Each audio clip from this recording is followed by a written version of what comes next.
The commitment of four-star offensive tackle Blake Ivy has me sold. The Aggies have one of the best offensive line classes in the 2024 recruiting class. You are Locked On Aggies, your daily podcast on the Texas A&M Aggies. Part of the Locked On Podcast Network, your team every day.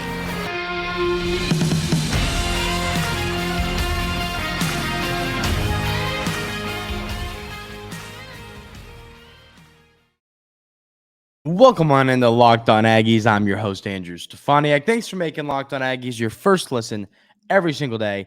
Today's episode is brought to us by LinkedIn. These days, every new potential hire can feel like a high-stakes wager for your small business. That's why LinkedIn helps find the right people for your team faster and for free. Post your job for free at linkedin.com/lockedoncollege. Terms and conditions do apply. The Aggies over the weekend landed four-star offensive tackle Blake Ivy. And here's the deal, ladies and gentlemen. This is one of, if not the best offensive line classes in the nation for the 2024 recruiting class. There was recently a list put out on Rivals and it listed the top 5 offensive line classes, so teams that have the best offensive line recruits in the 2024 class.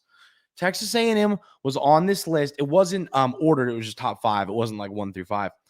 But this is what's crazy about it. They were on this list before landing Blake Ivy, a blue chip recruit ranked 119 in the composite rankings on 24/7 Sports, a big time recruit. So this has me sold that this is maybe second only to Georgia, if not right there with them, for the best offensive line class in the nation. And that is how you win football games. We'll talk a little bit about Blake Ivy, and what he brings to the table in a minute. But I think the big picture for this situation is how set Texas A&M is at the offensive line position for years. I mean, we've talked about when it comes to this season, 2023, what the Aggies are going to do on the field this season. A big question mark surrounding the success of this team is, what is this offensive line going to do? Is it going to be good? If it's not good, I mean, it all flows through. We're going to talk a little bit about that in segment 2 with some bold predictions for the season. But you have to have a solid offensive line that can block, protect your quarterback, create holes for the running backs. You have to have it. If you don't have it, the offense will not flow. You will stall. Possessions will not move. You're not going to score points. So having a class like this where you have 5 offensive linemen committed, will they take another? I think this was the Aggies' last big target. So let's run through who we got so far. It's, of course, Asandre Afua, the 4-star offensive lineman who we landed. When was that? I think that was last weekend. I know it was within the last couple. It was last weekend. Then you got Weston Davis, Ashton Funk, and Cohen Eccles. All of these guys are ranked as 4-star recruits. One thing that kind of 24/7 Sports does not like Davis, Funk, or Eccles. I mean, just looking at their rankings, because like in the composite, they're all blue chip 4-stars.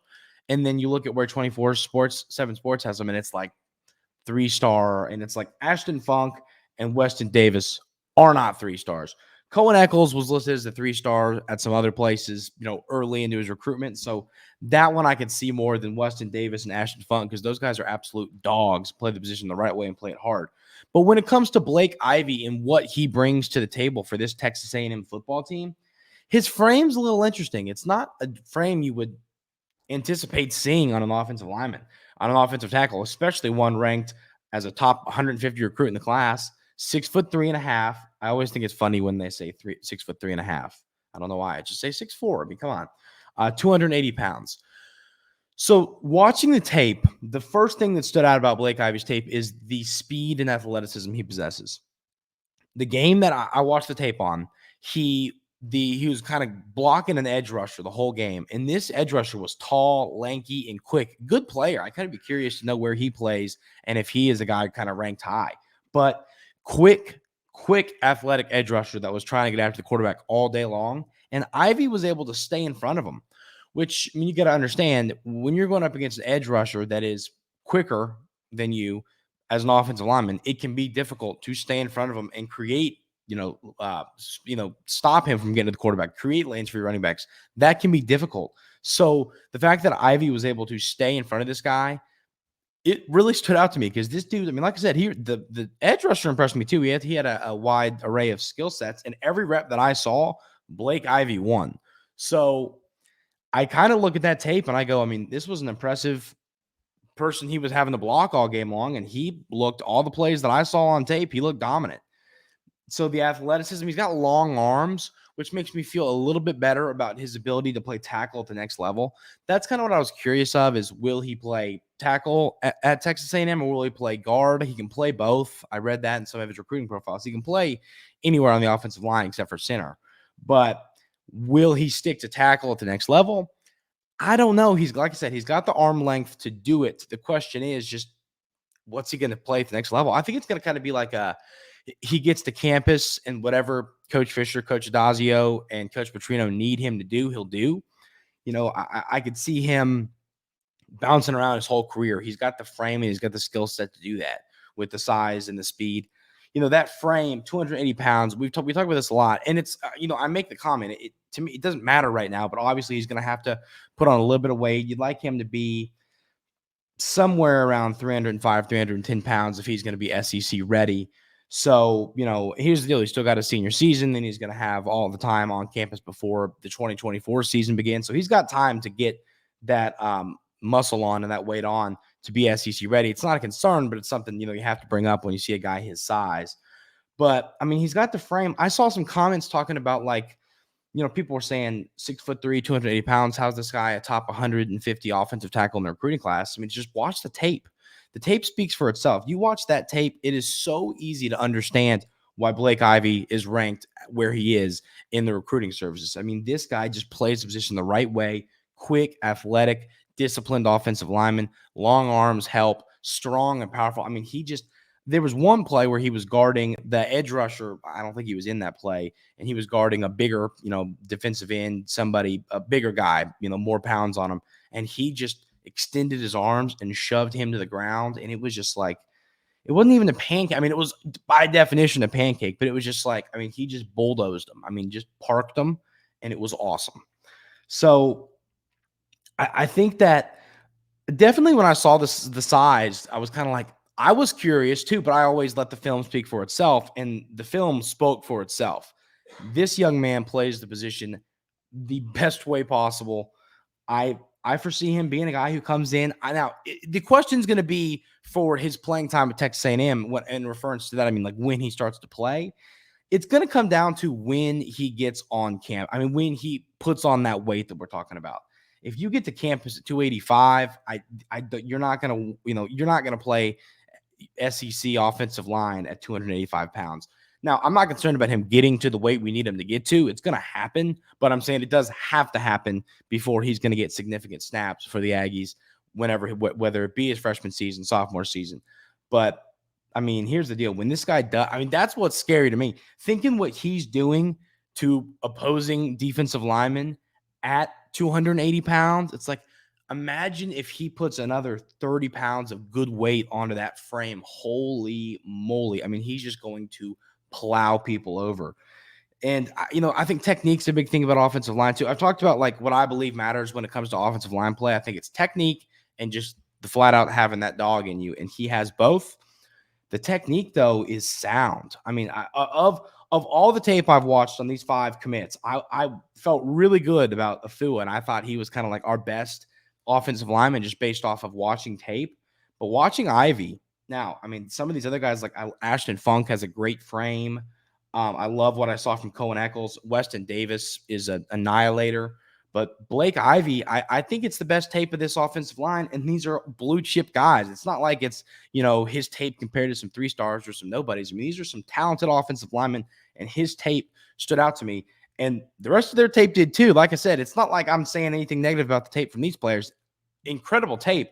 But what Ivy was able to show on the field, I was like, wow. So this is a guy, Blake Ivy's going to come in. I don't know how early it's going to be into his Texas A&M career. We'll just have to see. But he's going to play for the Aggies, and he is going to play a whole heck of a lot. And I think he's going to be a guy that you could see move on to the next level after his Texas A&M career if he puts on the weight, maybe grows an inch. I mean, he's going to play in the NFL. You can just tell by the way he plays the game right now. So to sum all that up, this offensive line class the Aggies have is one of the best in the nation, right up there with the Ohio States, Georgia, some of these big-time programs. Rivals wrote an article about that, like I said, before Blake Ivy committed. So now that Blake Ivy has put in his pledge to play college football for the Aggies, I don't even think it's a debate anymore. I think that the Aggies, they're either tied with Georgia or in first place for the best offensive line recruiting class in the 2024 class. So watch out for the offensive line of the future with Texas A&M. I don't think we're going to see any of the issues we saw last season in the future thanks to this talented 2024 class. Let's go through some bold predictions for the 2023 college football season for the Aggies. Some of these are interesting. Some of these I agree with. Some of them I disagree with. We'll go through all that coming up right here on Locked On Aggies. But first, I want to talk about our friends over at LinkedIn. These days, every new potential hire can feel like a high-stakes wager for your small business. You want to be 100% certain that you have access to the best qualified candidates available. That's why you have to check out LinkedIn Jobs. LinkedIn Jobs helps you find the right people for your team faster and for free. LinkedIn is an interesting app. Growing up, you use it more in college, out of college. And I love the different features it has. My favorite feature that LinkedIn has, I see, some people that just graduated that I'm friends with, they'll have the little open to work on their profile photograph. And it is a little green hashtag and it says open to work. That lets employers know, hey, I'm looking for a job. And then you can do the same thing if you're hiring. You can do all. So it's an app. It helps employers find employees, and it helps people looking for jobs find jobs. It's a great app. It's a great way to connect, make connections for the future of your career. LinkedIn Jobs helps you find the qualified candidates you want to talk to faster. Post your job for free at linkedin.com/lockedoncollege. That's linkedin.com/lockedoncollege to post your job for free. Terms and conditions do apply. So Saturday down south, this is going to be a fun couple of segments back to back here. Oh, first thing I do want to say, I want to add this. I will add this in the comments of the video. There will be an SEC preview show coming out on my channel on Locked On Aggies. You can get it on YouTube. You can get it everywhere that you listen to your podcast or on YouTube. It was all of the Locked On SEC hosts. We got together with the Locked On SEC host, and we just did a video. Everybody talked about their team, talked about who we think is going to be good. There was a contenders section. There was all this. So dark horse section, I got to talk a little bit about why I think the Aggies are the dark horse to win the SEC. That is going to be coming out at 3 Eastern, 2 Central on tomorrow on the 21st, or today. So when you all are watching this episode of Locked On Aggies, there's going to be another show on my channel that is an SEC preview show. So if you want to check that out, check it out. It's interesting to hear about the other teams and some of Texas A&M's opponents. So be ready for that. It will be coming out today at 3 Eastern, 2 Central. So check that out. It was fun to talk about all the Aggies and all the other different schools. But bold predictions. Saturday down south, I have a couple friends that I've met at SEC Media Days and different places that write for this publication. They write some interesting stuff, breaking down the whole SEC as a whole. They released 2 articles today from 2 different authors kind of talking about Texas A&M season. One was bold predictions. One was a season preview. I think these kind of contradict each other. Now, like I said, 2 different authors, which I appreciate because they share their different opinions. But let's run through these bold predictions. We'll run through the bold predictions here in segment 2. And then segment 3, we're going to run through the schedule breakdown and win-loss prediction from Saturday down south. So the first prediction is the Aggies will finish 7-5. I don't agree with that. Nobody here listening to Locked On Aggies agrees with that. We don't agree with that. The second prediction is the Fisher-Bobby Petrino relationship becomes lukewarm. I'm tired of that. I'm tired of hearing that being pushed around. Everything we've seen from interviews with Coach Petrino after fall practice, interviews with Coach Fisher talking about it, it doesn't seem like there's any controversy. They both know their roles. They know what they're doing. They know what they know what their responsibilities are for this Texas A&M football team. They're not concerned about what they're doing. So I don't think we're going to see this happen. I mean, of course, when this agenda was being pushed originally, I was kind of like, okay, I could see that becoming an issue. The more I kind of dug into it, the more we saw these two coaches speak. I'm not worried about this. I don't think this is going to happen because they've done a good job laying out and defining their roles for this Texas A&M football team. They know what they're going to be doing. I don't think that it's going to be an issue because they know their roles. That's my thought there. I'm not concerned about that. Number 3, Wigman revives the passing game. I agree here. I think it's in part to Coach Petrino, like we talked about. Wigman's in for a big season. I've seen a little bit more Wigman hype floating around these last couple days. I think people are starting to understand the talent he possesses. He had a good scrimmage the other day. It's being reported. So Wigman is in for a good season. I think that I'm sold after the big performance he put up in the recent scrimmage. Number 4 is Ruben Owens emerges. You don't have to, the local Ruben Owens truther here in your host of Locked On Aggies does not have to sit here and tell you how much he thinks this is accurate. Ruben Owens is going to be a dominant force in the running game for Texas A&M this year. I think he takes over this job sooner than later, and he is going to take the SEC by storm and have a Quinshon Judkins, the Ole Miss running back, a season kind of like that, like he did last year for Ole Miss. Now, I don't think Owens is going to put up the same amount of numbers because I don't think he's going to get the same amount of volume. But I think like yards per carry, he's going to have some numbers similar to what Quinshon Judkins did last season. I'm excited to see what Ruben Owens can do his freshman season. Number 5, the season will go as the offensive line goes. We talked about this, a minute ago in segment 1. We were talking about Blake Ivy. It's true. The season is going to go the way this offensive line goes. It's either going to be this offensive line is going to take a step forward, block for Connor Wigman, make holes for Ruben Owens, Le'Veon Moss, and Amari Daniels, and the Texas A&M, they're going to put up points on the board, or the polar opposite's going to happen, and this offensive line struggles. You're not going to score. You're not going to move the football, and it really wouldn't even be the receiver's fault or a Connor Wigman's fault. It's going to be nobody's fault except for this offensive line, which is the sad reality of that position. You get all the hate and no glory. I get it. I feel bad for the offensive linemen because they don't get as much love as they deserve. But I do think that's accurate. I think that this season will come down to the offensive line. I've talked about the things that I think need to happen for this season to be magical for the Aggies, and one of them is the offensive line has to be great. If it's not great, Texas A&M is going to struggle in 2023, but I don't think it's going to be a concern. I think we're going to see it improve a lot this season. Number 6 is the run defense returns to form. This is the other big thing we were kind of talking about. If the Aggies can't stop the run, they're going to struggle. They were a sieve last season. Everything was getting through. Running backs were running right through the defense. It can't happen. You have to stop the run. You have an elite secondary. I think one of the best secondaries in college football. You have to stop the run. If you can stop the run, it's going to be tough to throw the football against this Texas A&M secondary. So you have to be able to stop the run.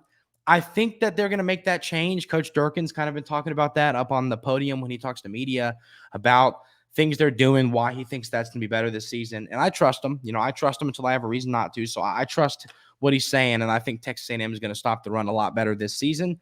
I feel good about that, but if it doesn't happen, it is definitely going to be a concern. Secondary is going to be dominant again as number 7. I don't even really need to get into that. I agree there. I think we all agree there. This secondary is going to be really good. We know the players you got. You bring in some transfers. You bring in some young talent. Everything's there for the secondary to be dominant once again. I agree wholeheartedly on this. Number 8, the Aggies are tough at home. It's hard to come in and win at Kyle Field, one of the best atmospheres in college football. It's not easy to come into College Station, come into Kyle Field and win a football game in front of the rowdy Aggie fans. So I agree with this. It's hard to win, and that's why I think you might see the Aggies take care of business against Alabama this season. Number 9, on the road is where things fall apart. I don't. So this is the comment here. At Miami is the only road win I see for the Aggies this season. I'm quoting what they said after this. At Miami is the only road win I see for the Aggies this season, and that one won't be easy. Games in Arlington against Arkansas, at Tennessee, at Ole Miss, at LSU will end up losses and relegate the Aggies to the bottom half of the West Division once again. I don't see here's the deal. Texas A&M is going to beat one of these two teams, Tennessee and Ole Miss. They will win one of those games. I think they will beat Arkansas, Not saying these are going to be easy games. They're not going to be cakewalks by any means. Tough games, great opponents. But I think Texas A&M beats Arkansas. I think they beat one of Ole Miss and Tennessee. And I don't think they're going to beat LSU, but they beat LSU last season, so you never know. But I don't agree with this. I agree that Texas A&M didn't get dealt a great hand having to play a lot of their difficult games on the road this season. But at the end of the day, I do think that they're going to steal a couple of these road games that they have chopped down as losses on this list. Number 10 is Fisher's seat gets hot. I've talked about what would lead to Coach Fisher's seat getting hot, and I don't think we're going to see that play out this season. I just don't. I think Texas A&M is going to be too good and win too many football games for that conversation to even happen when we get to the end of the college football season. So that is Saturday Down South's 10 bold predictions for this Texas A&M football team. I don't know if I agree with everything. There's some I agree with, some I disagree with. I think some of them kind of contradicted each other. It's like Wigman's going to be great. They're going to stop the run, but they're going to go 7-5. It's like I don't. It's interesting to break it down, but I don't know if I totally agree with all that. But so that was one writer. Like I said, Saturday Down South wrote another article where they kind of predicted Texas A&M's season. So it's a different article, different opinions from different people. So same publication, but a different author's kind of giving his thoughts here. And he thinks that the Aggies are going to put together a 9-win season. We're going to talk about who they're going to beat coming up right here on Locked On Aggies.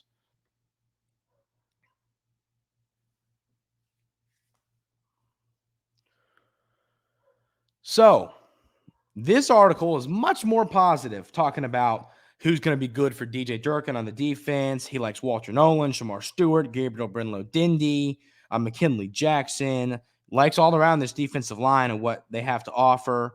So they do think that Durkin is coaching for his job a little bit here, but I don't think I don't know how much I agree with that.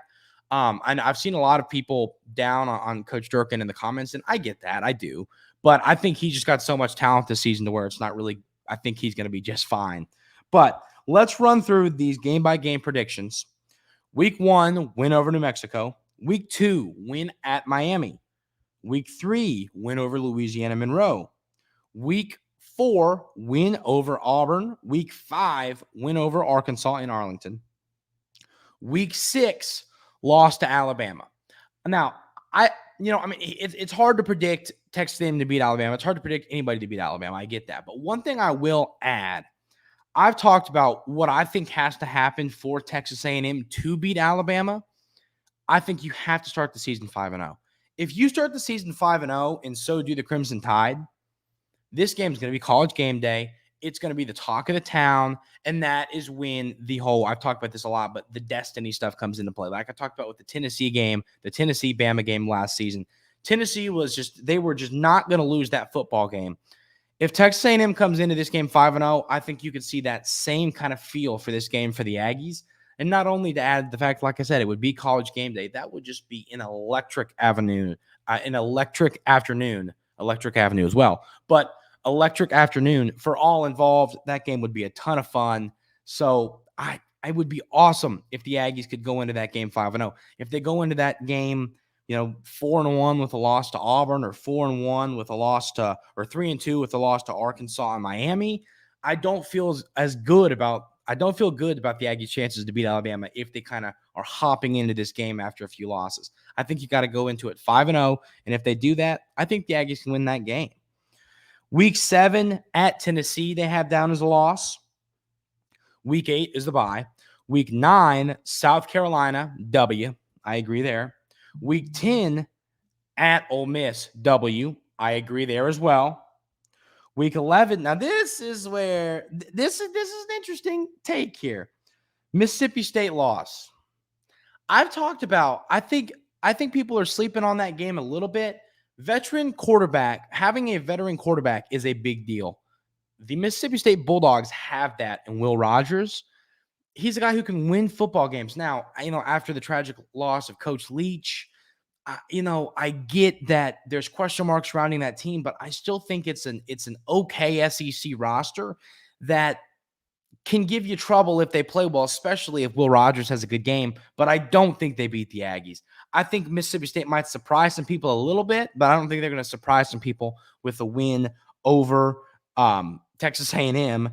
I don't foresee that happening. I mean, this game's at home. It's at home for the Aggies. I don't think Mississippi State's going to come to town and beat them. It's not going to happen.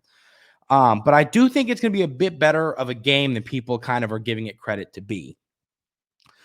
Win over Abilene Christian, and then a win over LSU. So that means the 3 losses they have on this Texas A&M 2023 football schedule are Mississippi State, Alabama, and Tennessee. If I had to predict the schedule, and if I was going to have a 9-3 schedule prediction, I would probably have it be a loss to Bama, a loss to LSU and a win over Mississippi State, and that's how you get to 9-3. But I mean, it's an interesting thought. I haven't seen people predicting the Aggies to lose to Mississippi State. So hey, that's an interesting, get your shot out there, call it early.